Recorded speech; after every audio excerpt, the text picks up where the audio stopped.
that border. I believe what is happening on the border today is intentional. We have people in the United States of America that breed children in order to sell them. Our own government is facilitating the absolute destruction of the American immigration system, and I can prove it point by point. I'm unafraid to speak the truth. This is just data-driven and experience-driven. Commander 21, Adams is transferring. Let him go through it. Incident command, Commander 21, Boyd. That's going to be up in 495-year-old, but Leslie Church, is that correct?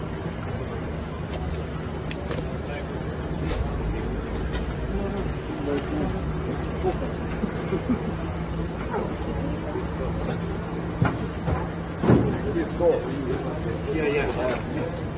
In wrestling and jiu-jitsu.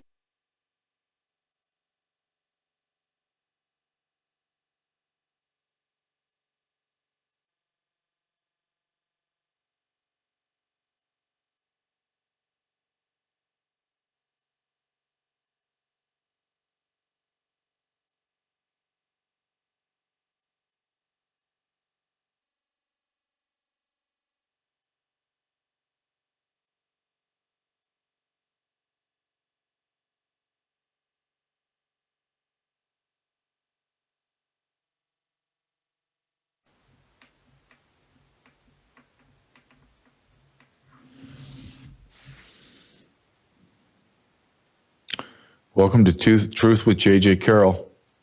Silent film. I wanted to, so you see who this person is. This person that was being arrested is an illegal alien from Mexico. What were they arresting him for? Well, that savage set 1,000 acres on fire in California. 1,000 acres. Live in Kansas. Worldview Tube Studios are in Tennessee. Go to Oklahoma. Go to Middle America. 1,000 acres is still a lot, but you could do 1,000 acres of nothing, right? Cornfields, just open fields, open land. In California, 1,000 acres could house 1 million people. 1 million people. Easily 1 million people. And this savage living in America for just by his criminal history has been in America for almost a decade. A decade. California has no resources to fight fires. So every little brush fire is a big deal. But they had to go and tend to an illegal alien fire of 1,000 acres. What else has this illegal alien? What other crimes has this savage committed in America? Well, let me read it off to you. I'm going to read off my iPhone. In 2016, transport controlled substance. 2018, possession of controlled substance. 18, arrest relief granted. 18, trespass. 18, trespass, possession of controlled substance. 2018 again, threatened crime with intent to terrorize. 2018 again, possession of paraphernalia. 2018 vandalism. 2019 robbery. 2019 possession of controlled substance. 22 disturbance, loud noise. 22 contempt, violating protective restraining order. 22 fraud. And in July of 23, contempt, violating protection order once again. And then he follows up in October 23 with assault with a deadly weapon. In 2024, possession of drug paraphernalia again. And then arrest in January 2024 for arson. California law enforcement said they didn't have enough to go on to prosecute him or charge him for arson. I know it's shocking. He had a blowtorch in his hand. Don't worry about that blowtorch. We all hang out and walk around with blowtorches in our hands. That's not enough evidence. But they held him because he had an outstanding warrant. Now, here's the tricky part. It's a sanctuary state. no bail. They're going to release him. You watch. You watch. This mental patient from Mexico is going to set more fires. You watch. You go ahead and just mark this down your calendar. He's going to be out and he's going to torch America again because he's going to get held for warrant. They're going to bond him out again or some other bull crap or time served after about a week, and they're not going to deport him. They're going to release an arsonist back into your community that is on fire. That has how sick the state of California is and every other sanctuary city and state. Get ready, California, because I'm going to tell you right now, Gavin Newsom will bend a knee to Donald Trump. He is a gutless, spineless bastard. He will bend the knee because Donald Trump's going to withhold all of his federal funds for his police departments and all his task forces until they stop being a sanctuary city. Understand what a sanctuary city is. Can we just I want to take about 2 or 3 minutes and explain this. Sanctuary city, those are politicians and people who live there, voted for those politicians, want to protect criminals that have come into America. Understand, when you come into America illegally, it's a crime. I don't care what anyone else says. It's a crime. It's in the 8 USC codes under the Immigration Nationality Act. You can't just pick and choose what you want to follow. That's called anarchy. We don't have that in America. We're supposed to have law and order. But cities pick illegal aliens and their well-being over the safety and well-being of Americans. Then you say, well, that's just drunk driving. Really? Have you seen what just drunk driving does? Well, they're just beating their own children. I've heard that one. Oh, like it's okay to have illegal alien children get beat. I see. It's probably the same way that it's okay to traffic them and rape them because they're illegal aliens. It's okay to burn stuff down. It's okay to rape, murder, pillage, sexualize, and rape young children. It's okay to be a gang member. Why am I saying it's okay? Because California, like New York and everywhere else that's sanctuary city, Athens, Georgia, it doesn't matter. They release them all. This isn't just a East Coast, West Coast. This is down in the South where I grew up. They're stupid too. They're ideologically bent to the point that they don't even make sense.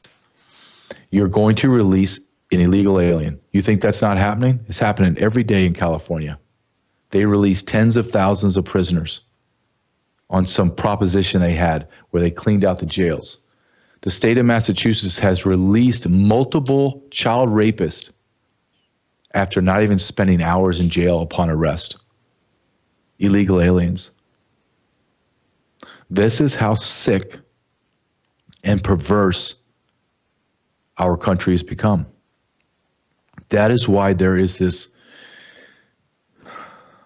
incredible sense of hope, anxiety that we're not being misled, that there is going to be massive changes occurring in America. Law enforcement changes, societal changes, cultural changes back to our cultural norms, the repudiation of the sexual deviancy and evil that has crisscrossed America and enveloped us in a fog of deceit and sin against God. And I don't care how that makes you feel if you're watching this. I don't care.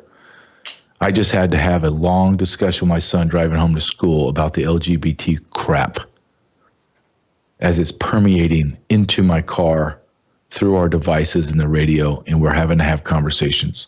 I have never had those conversations with my father.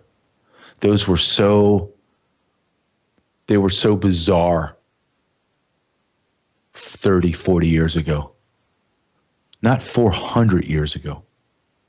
30, 40 years ago, having discussions with my father. We didn't talk about men in dresses and drag and lopping off your penis or cutting off your breast or what it meant to be pansexual. I don't even know what that is. I honestly don't. I'm ignorant to it. I almost refuse to learn it because it's so stupid that the moment you begin to talk about this stupidity, I turn you off because you're a moron.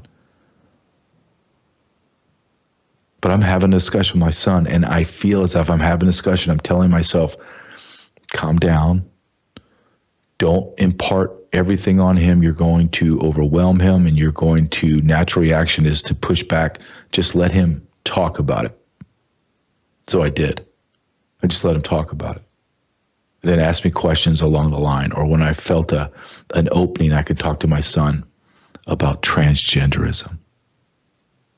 Are you freaking kidding me?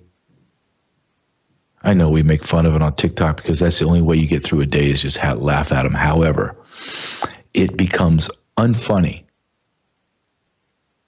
when it's no longer about adults. It becomes disgusting when you begin to talk about children, and then it becomes or makes me rage when then it touches my son, touches him in the way that it permeates into his thoughts because of the world we live in, and they continually bombard Christians, Jews and Muslims, people that believe in God, Christians that believe in Christ, that this is somehow okay?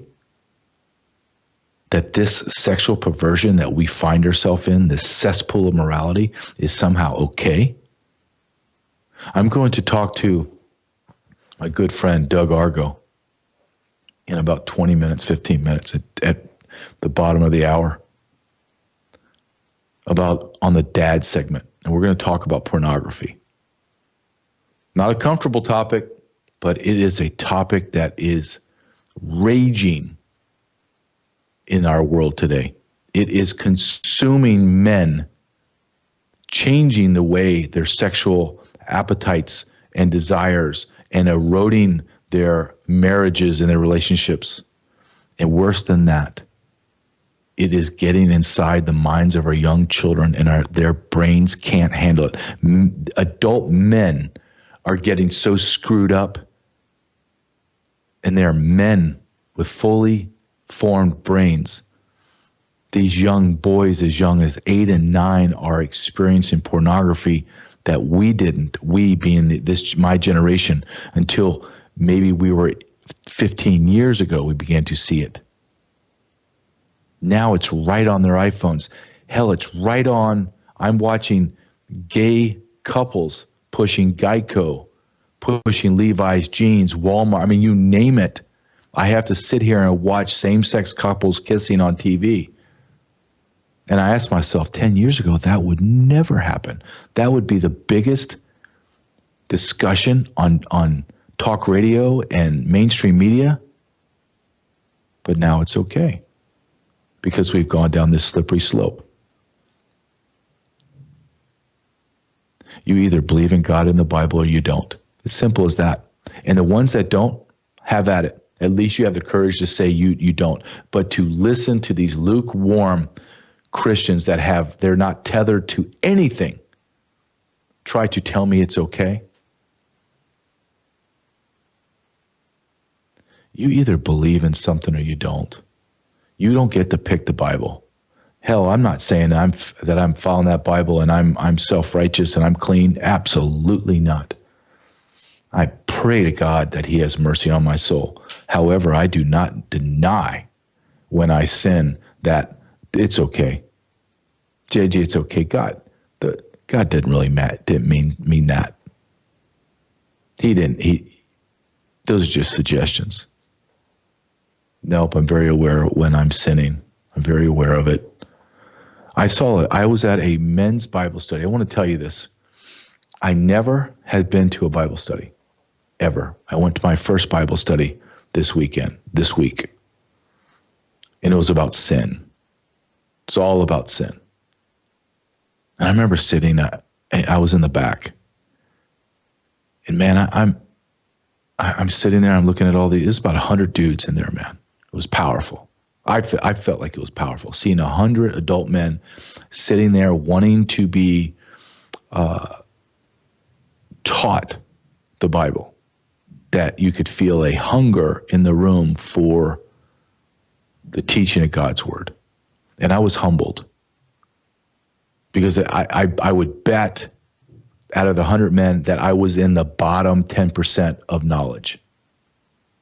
And I was very uncomfortable with that. I'll be very, very honest. I'm very hard on myself on my Christianity. So maybe I wasn't in the bottom 10. Maybe I was absolutely in the bottom 50%. But in my mind, the way that I think and the way I'm so self-critical, I felt like I was in the bottom 10%. And to sit there and listen to these men, and they were articulate, intelligent, and I listened to the presentation on sin, and I was blown away. Blown away. It reinforced in my brain, in my mind, in my thoughts, in my heart, that if you're a Christian, even if you're a Jew and you're a Muslim, God's laws are absolute. He did not create them to be pliable, as in our society today, where truth is subjective. It's relative. You can just choose whatever you want it to be. And that has a direct impact on the world that we're living in today. It's all connected. We have fallen away from God's natural order, and this is what has happened to our nation.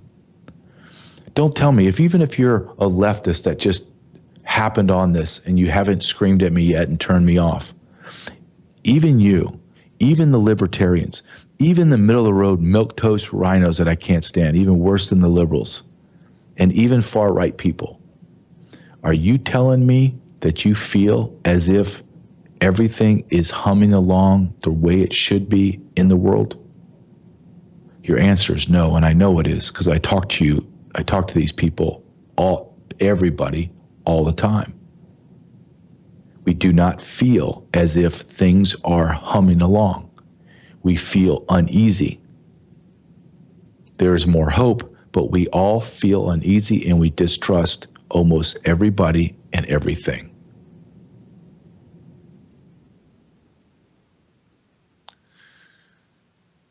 I'm going to segue real quick into my sponsors, and the reason why I want to do this, I don't have to. Brandon House does not make me have a time or a moment when I do sponsors. But as I told my son many, many, many times, Joseph, nothing is for free. Zero in the world is for free. I don't care. You're going to have to, your time, talent, treasure, you're going to have to spend one of those to a combination or all three, dude. It's the way the world is. So why I speak about my sponsors, because that's the way that Worldview Tube stays on the air. Where you have an opportunity to get a alternative news source. Basically, alternative has turned into, this is where you get the truth. So I'm going to talk about sat123.com, sat123.com/JJ. We showed that illegal alien put in a fire, 1,000 acres on fire, another thousands of acres, tens of thousands of homes burnt to the ground, literally burnt to the ground. I think the death tolls up to 25, injuries in the 100 plus, homes not going to be built up, radio towers, cell towers destroyed, literally melted. There's no cell service. The governor can't even get cell service on his phone. You need a sat phone. The world is on fire, and if you think everything's going to be okay in 5 days in a wake up when Donald Trump becomes president, if you think things are going to simmer down, you are a fool.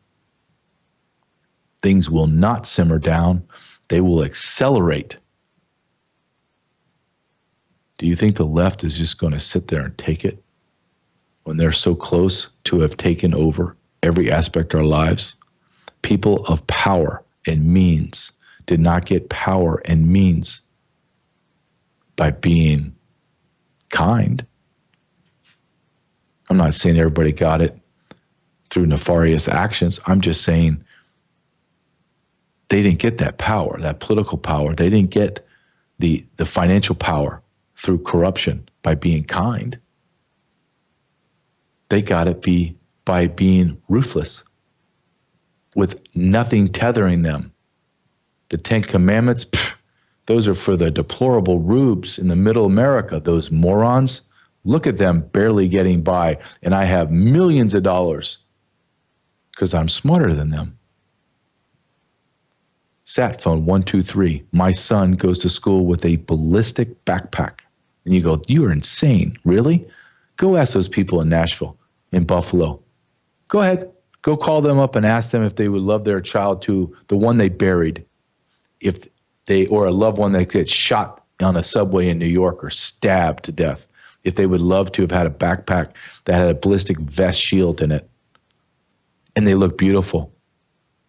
No one knows that my son has a ballistic shield in there except because he told his buddies because he's the coolest kid in school. That's another reason to get it too. And the other sponsor that I believe in wholeheartedly is Swiss America Precious Metals. Swiss America Precious Metals is important because I've shown you multiple times the people that are running our country. Many of the people in the positions of power are some of the dumbest people in our population. Absolutely the dumbest people in our population that are making decisions that do not benefit Americans. Quickly, name me one piece of legislation that has benefited you in the last 4 years. Go ahead, I'm waiting. Go ahead. Somebody tap into my newscast and tell me one thing that has benefited you. I'll narrow it down. Tell me one thing that the government has done in the last 4 years that has benefited you financially. Go ahead. I'm waiting. The answer is nothing. Your dollar has been watered down to absolutely nothing. Inflation is skyrocketing. Mortgage rates have more than doubled since 2020 and 2021. More than doubled. You are at 2.25%, I believe was the low under Donald Trump. We've been hovering over the 6s into the 7s for years. I'm going to show you the importance of Swiss America Precious Metals and being diversified. I'm going to show you a video of a sitting senator from California who is a lying piece of trash. And I want you to see this individual, how important his job is to him. And then I want to ask you, do you trust your financial future to these morons? I assume you agree with me that Chinese cyber warfare, espionage, malign influence is an existential threat to America. Nappy time. It is an existential threat, Senator, and also I have not seen it yet, but from what I've heard about former FBI Director Wray's comments on 60 Minutes regarding China, sleeper cells within our own country, infiltrating our water systems, our natural gas lines, telecommunications. There's the sleeper cell. A very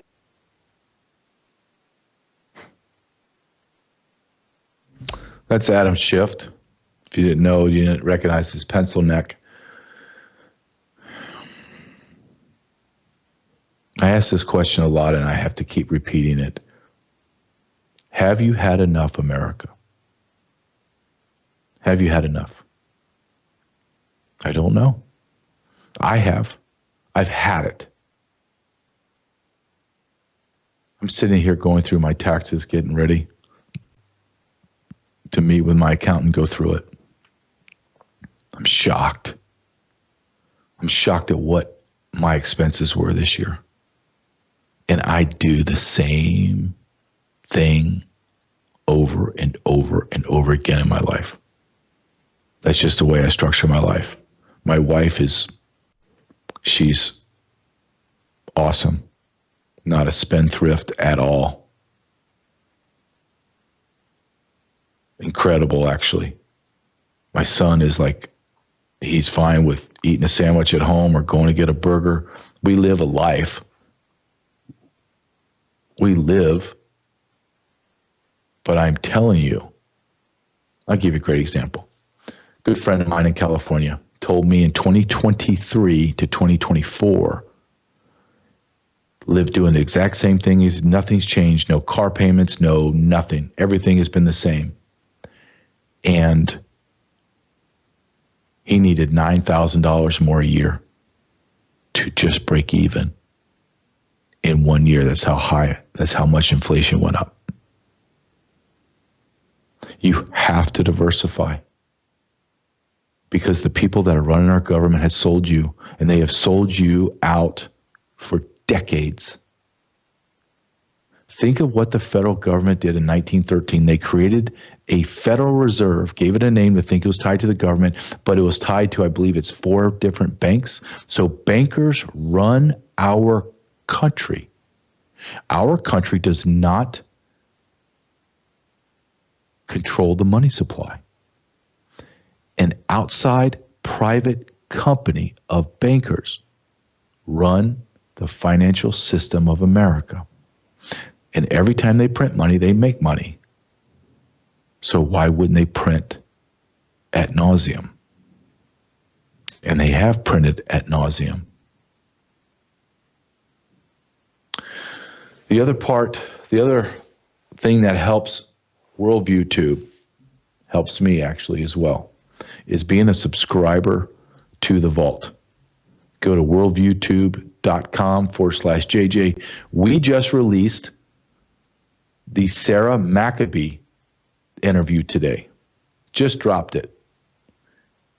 This is one of those, when you're driving around, you need to put it in and just listen to it and just sit back and be in awe of this woman for her intellect, her stamina, her determination, her perseverance, her anger and righteousness. And listen to it and get pissed off. Listen to it and think about if that was your husband rotting in prison because Nancy Pelosi came up with this January 6th debacle. And Liz Cheney pontificated and lied and withheld evidence that would help these men. Cut up the tapes. The prosecutors didn't even show the full videos. Cut them up, took the sound away. You go to the Vault. You go to worldviewtube.com/JJ. Logan, do you have a clip to play of Sarah? Okay, let's go ahead and play this. Incredible woman. Was a federal district in the Middle District of Tennessee. And so this is where this initial hearing was with Judge Chip Frensley. But I will say one person that did their due diligence, did their duty, was Judge Chip Frensley. So this judge says, so you're trying to tell me that this man was a law enforcement officer of 7 years, never had a strike on his record, that he, you don't have anything from the day he was born to January 5th, 2021. They were like, right. And then he says, and then from January 7th, 21 until May 26th, when you identified who he was, you have nothing on him. You have nothing to show us that he's a danger to the community. Never been in trouble, was upstanding citizen, and that's correct. And then you surveilled him and his family for 90 days, almost 90 days to the T. And you didn't pull him over for rolling through a stop sign, not stopping all the way at a red light before turning right, no traffic violations, nothing. You decided to pick him up at his work that morning and then raid his home on a pre-dawn raid.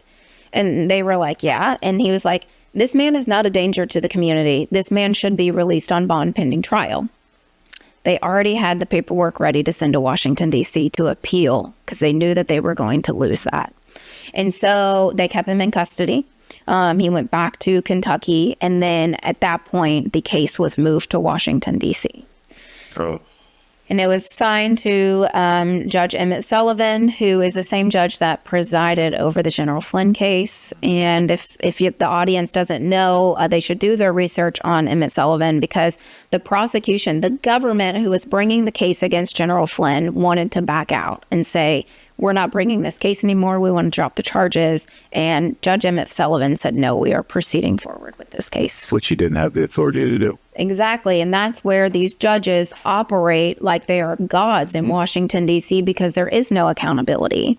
And so in September 22nd, we again had a bond hearing in Washington, D.C. Colton was then moved to another jail in Kentucky, and he appeared virtually from the jail.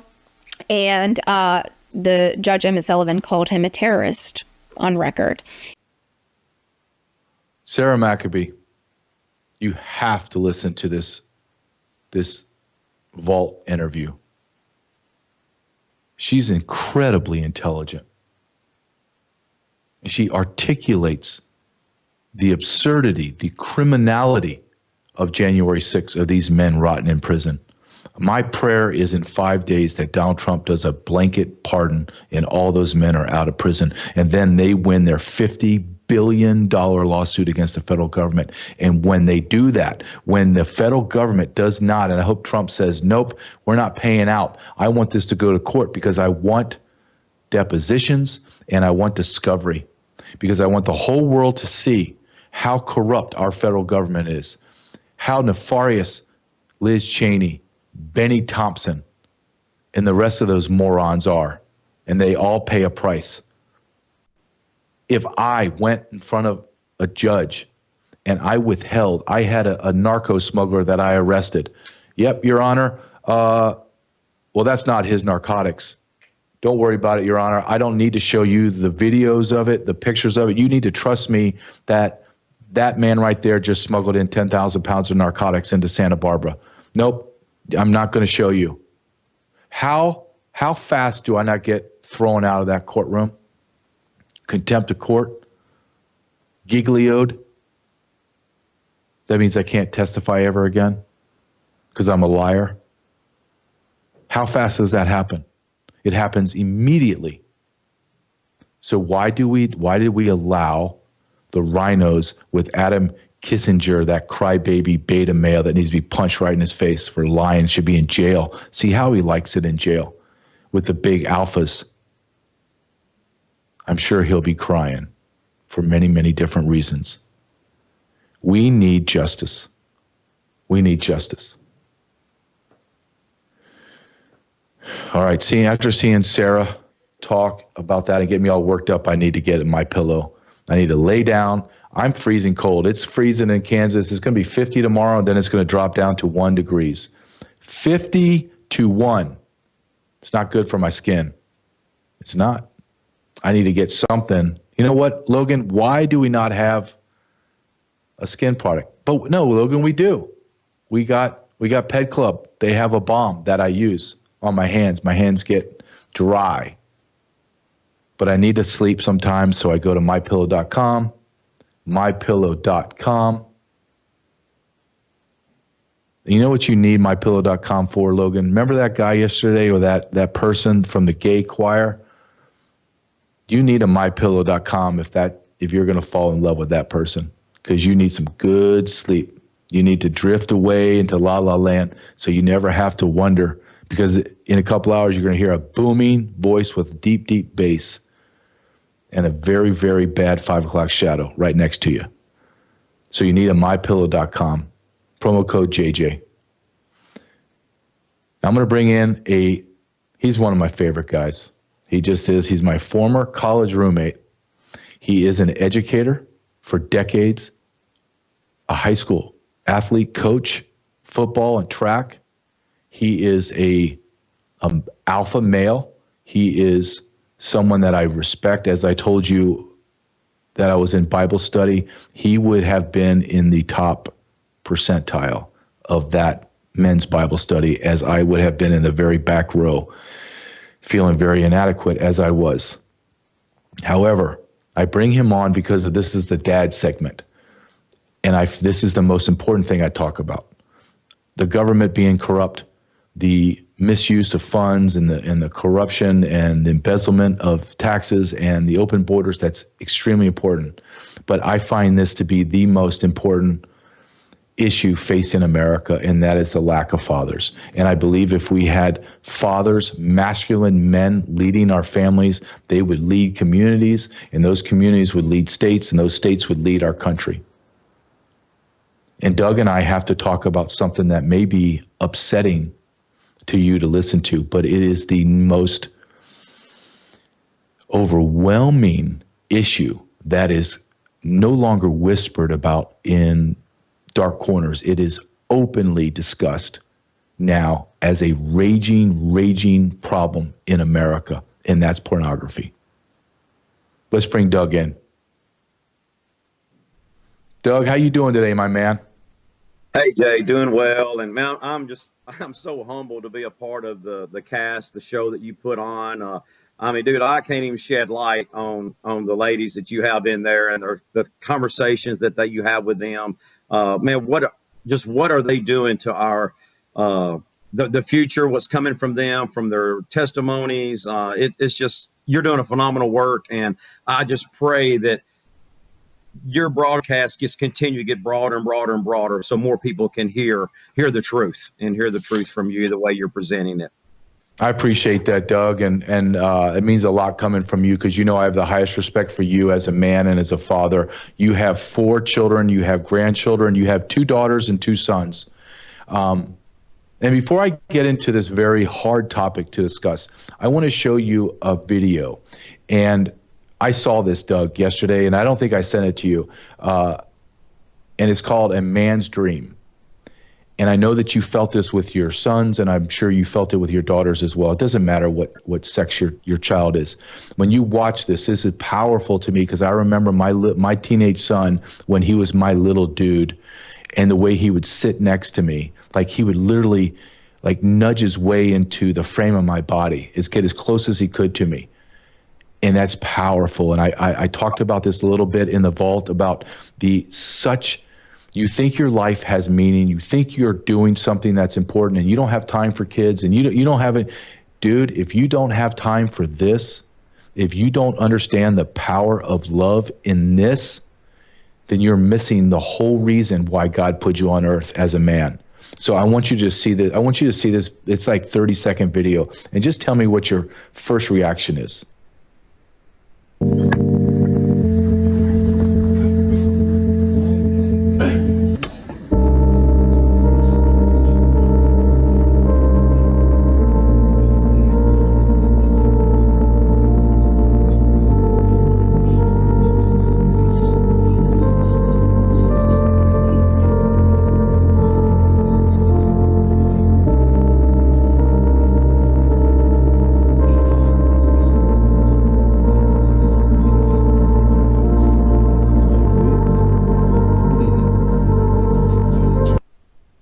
Man, what do you think? I want to go back. I want to go back in time, and I want to put my kids once again to sit in my lap. The feeling that a father should have for that child, when that little boy just touched his shoulder, the dad's shoulder, yep. I got chills because yep. That is the true sign of a father. The child, we are their world. We are what they see and how they're going to act, how they're going to treat their mom, how they're going to learn to treat other women in their life is how they see us treat our wives. And when that little boy touched his dad's shoulder, I still got chill bumps right now. That was a phenomenal, just few seconds worth to see. And hopefully our dads can all strive for that moment and work to have that moment with their child, that bond that we should have. And whatever you may accomplish at work, and there are some things that I am so proud of, Doug. Like I'm like, dang man, that you just rocked out and you killed it.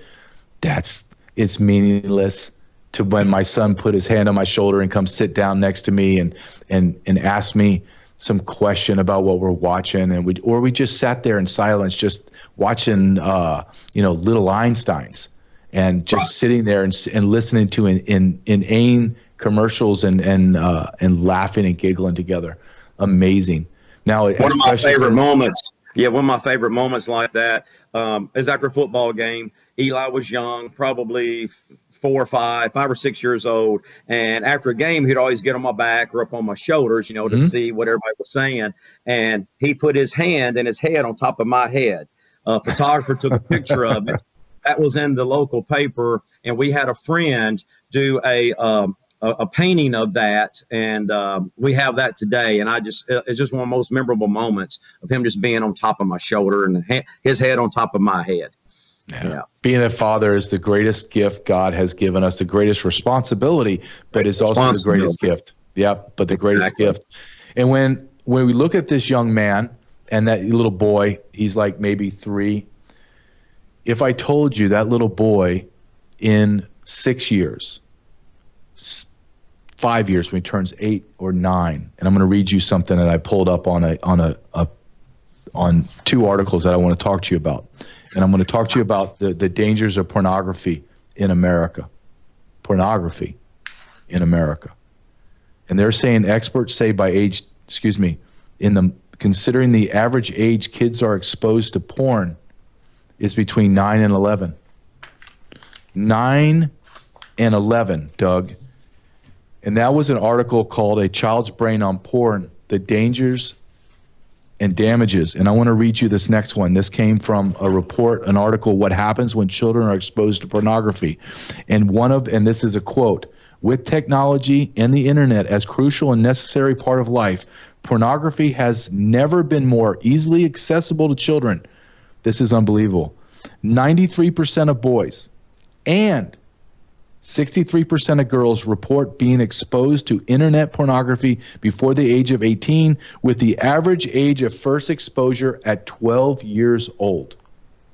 As an educator, Doug, and someone that has to learn and been trained on child's ability to learn, the formation of the brain, how a man's brain, for example, does not become fully formed somewhere between 24 and 27.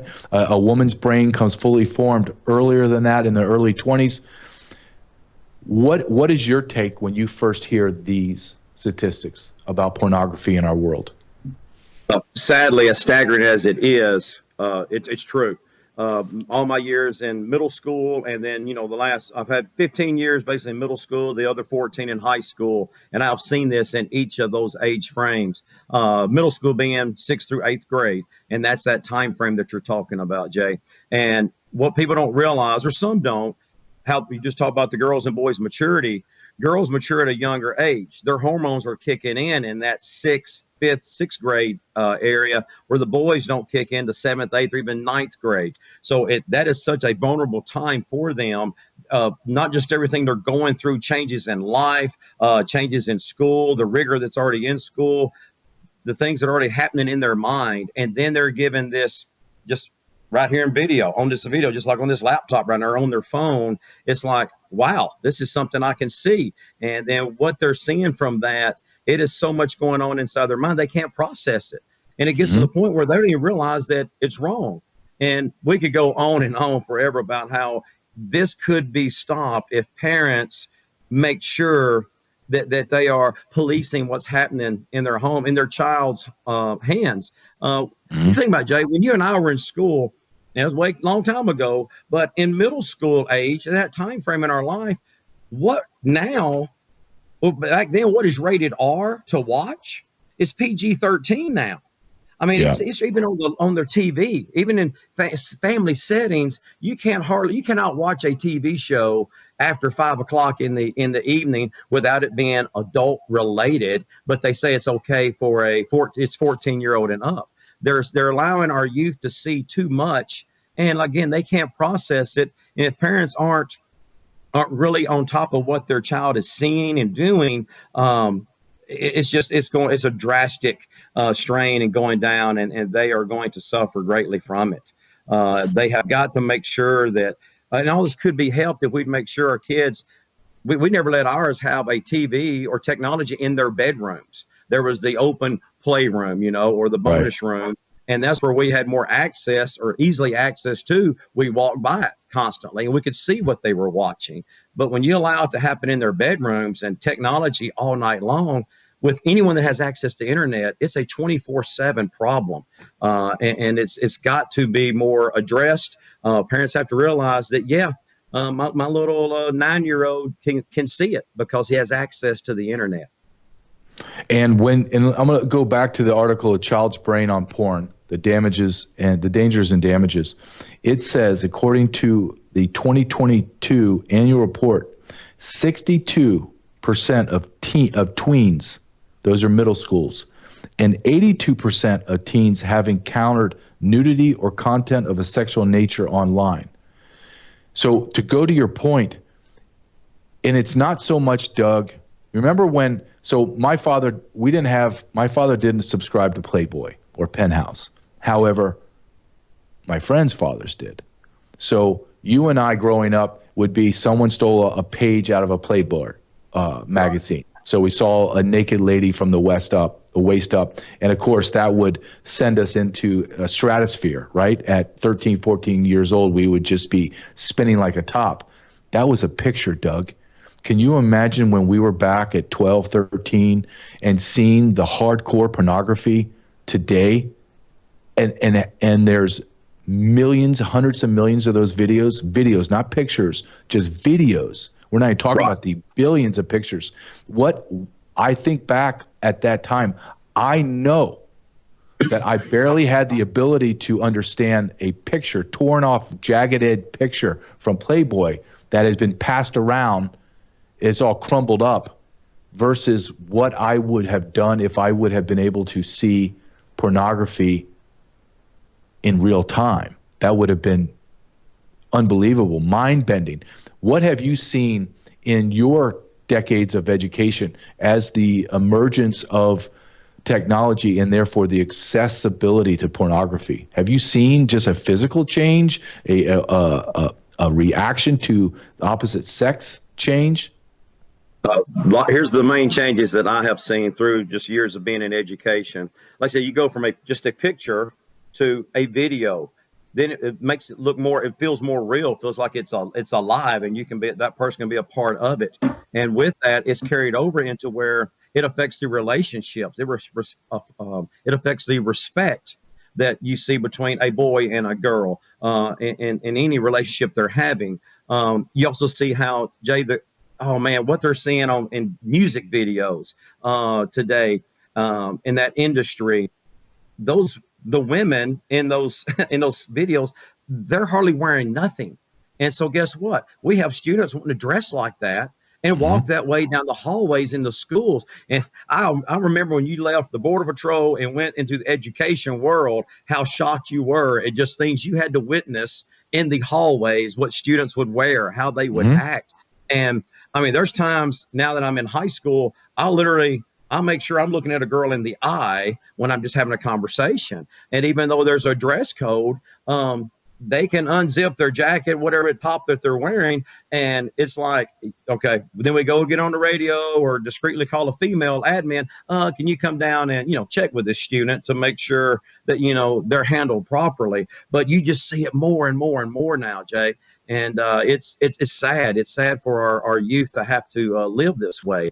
And it goes back to, like you say, lack of father in the home, but not just the father in the home, lack of adult supervision and lack of adults caring what they are, instead of being a friend to the child, caring about how we can teach them and train them and mold them to be productive citizens. And we didn't even talk about Christian side of it yet.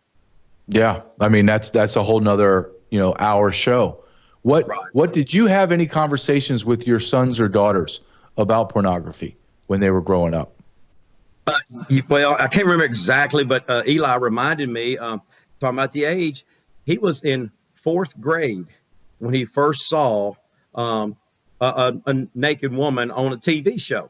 And I was like, wait a minute, you didn't see that with your mom and I? He goes, no, Dad, I put it up on Netflix, and there it was, on the TV. And I remember us talking about that and then letting them understand that is not what God has intended. And you have to put God first in these conversations between the parent and the child. bring God in it, talk about his expectations. Yes, between the man and the woman, the husband and the wife, that's when that should start and begin, not before. And but again, we have to not just know the Bible, because we'll never know all about the Bible, like you just said, but we have to be studying and learning from it and taking from that what we can to help our children. I looked this up. This was something that I used years ago when my kids were teenagers, the biblical view on human sexuality.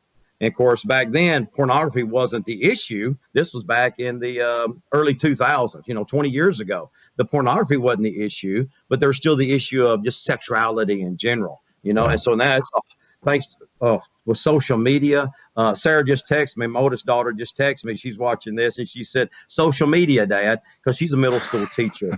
She realizes how much of an issue and a problem that we have just right here, this easily access every student, probably from 6th grade through college now. Anyway, we know 6th grade through 12th grade, almost every student has one of these in their hand. And so they have automatic access to anything that they want to look up. And sometimes it pops up unexpectedly.